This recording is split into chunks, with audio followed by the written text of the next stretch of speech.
it's Mo Egger. Do you love college basketball as much as I do? No matter who you root for, there's no better place to watch the games than Long Neck Sports Grill. They've got 3 locations in northern Kentucky, Wilder, Hebron, and Ridgewood. Each one of them very easy to get to. 4K TVs all over the place, and the sound is on for all the big games.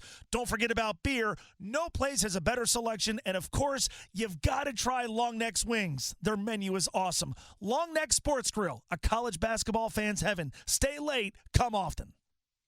25 away from 5 o'clock. This is ESPN 1530. My name is Mo Egger. We've done this every Wednesday since right before the NFL season. We've talked injuries, and most of them have been NFL-related injuries, with one of the experts at Ortho Cincy. Ortho Cincy has specialists and locations all across the tri-state. They also offer walk-in orthopedic urgent care with evening and Saturday hours. You can learn more at orthocincy.com.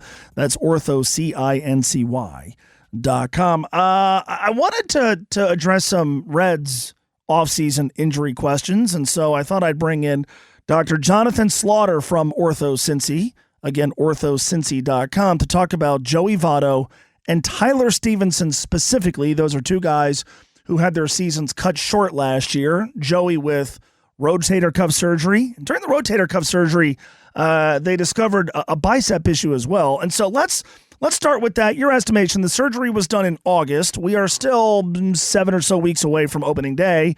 What are the odds we actually see Joey available and in a Reds uniform and active on opening day? So from recent reports, what he said he's still experiencing some soreness, and he's not where he would want to be, and we just have to see. So pain after rotator cuff surgery at this far out, being that he had the surgery in August, is most likely due to stiffness, which is very common with shoulder surgery.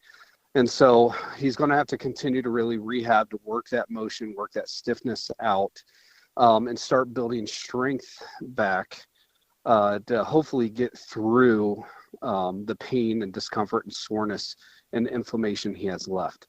So is there a chance that we could see him back on opening day? I do think there is a chance, but him having soreness still does put that in potential doubt.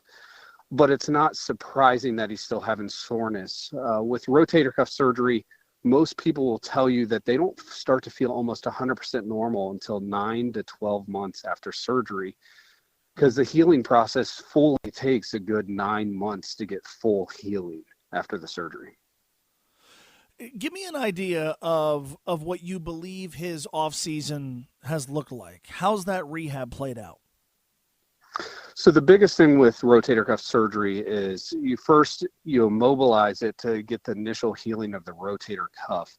The initial healing takes about 6 weeks. And so during that 6 weeks, he would start some passive motion with therapy, just having the therapist move his shoulder around to try to prevent too much scar tissue to build up. Once you start to get that initial healing of the rotator cuff, then you start to develop more active motion where he's starting to move his shoulder more. And then once you get more full healing in about 3 months, you start the strengthening process of the shoulder. So really over this past off season, he would really be working mainly at getting his motion, which is the key thing, and then starting to work on strengthening. As he gets more comfortable, that's when he would start to be hitting off a tee, doing some soft toss and other baseball related activities. The interesting thing is he had rotator cuff surgery on his non-throwing shoulder. Obviously, most Reds fans probably know he bats left-handed. He throws right-handed. So the surgery was done on his left shoulder. How do things play out for a procedure like this when it's performed on a player's throwing shoulder versus his non-throwing shoulder? So when it's performed on the throwing shoulder, it delays things because you're not going to be able to start a throwing motion until further out once you get more healing, get more motion, and start to recover and get strength. So you would hold the throwing back. Given that his non-throwing shoulder, it allows him to actually start some throwing drills earlier and starting to get his throwing strength back. It is a little bit more abnormal or not seen as often to have a rotator cuff tear in your non-throwing shoulder. In baseball, it's much, much more common to see these injuries in a throwing shoulder. So an advantage is he can start getting his arm strength back in his throwing because that's not the shoulder that was operated on. You hear about rotator cuff surgeries in all of sports, but specifically baseball all the time. And so a conversation like this is quite common. What was weird is when the surgery was announced, we found out that there was a bicep issue. What do you think possibly caused that? So bicep issues are often associated with rotator cuff. The biceps comes in between two of the rotator cuff muscles. You have four rotator cuff muscles, and the biceps comes and traverses between two of those, and then inserts onto the socket of the ball and socket joint. You can see biceps issues in up to 2/3 of rotator cuff tears. So it's that what to me, when I heard that, I was not surprised because majority of rotator cuffs I do have biceps pathology on top of it. Whether it's from a little labral tear, which is part of the socket of the joint, or it's just inflammation from the irritation it gets from the tear of the rotator cuff. It is not uncommon to see that. The other thing with Joey Votto, obviously he's not a young player. He's going to turn 40 in September. So how does the recovery for somebody who's closing in on 40 differ for somebody who might be 10 years younger? So things are a little bit slower. As you get older, your tissues don't heal as fast. The quality of the tissue deteriorates with time with rotator cuff. Most people at age 50 start to have thinning of their rotator cuff just from overuse and repetitive activities. And so it does take a little bit more time with age for things to heal, higher chance for failure in the higher age ranges. So him being towards the end of his career, it is going to be a little bit longer of a recovery, slower to get back to full strength, back to full bat speed, back to full mechanics of hitting. So if he was 10 years younger, I do think he would be a little bit further along, probably with less inflammation. So it does delay things. Dr. Jonathan Slaughter from Ortho Cincy is with us. Let's talk about Tyler Stevenson. Had Tyler in studio with me in December, reported all things a full go, played only 50 games last year, had all sorts of issues, a concussion, a broken right thumb, and then he fractured his clavicle and had to have surgery in early August. He says he's good to go. Are there possible lingering effects that we and he should have to worry about?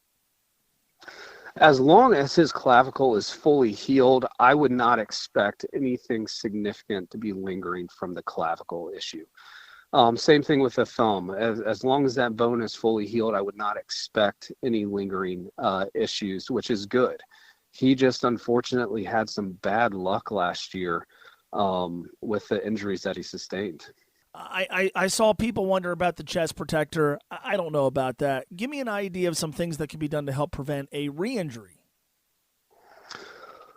So to prevent a re-injury, there's not a whole lot more that you can do. He already has a chest protector. Maybe you could add a little bit more padding over the area, but he was fixed likely with plates and screws to get the bone back in its normal anatomic position, put plates and screws to hold it there. And once the bone heals, that plate and screw is kind of no longer needed.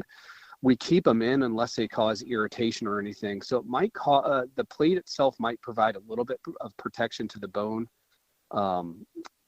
where the plate is located.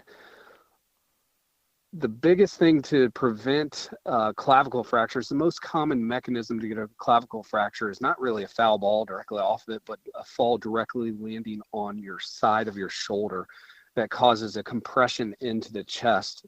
And really trying to prevent any collisions at home plate, which we don't see near as often anymore in the game with the rule changes that they've had. His was more of a fluky injury of just getting hit at the wrong place at the wrong time.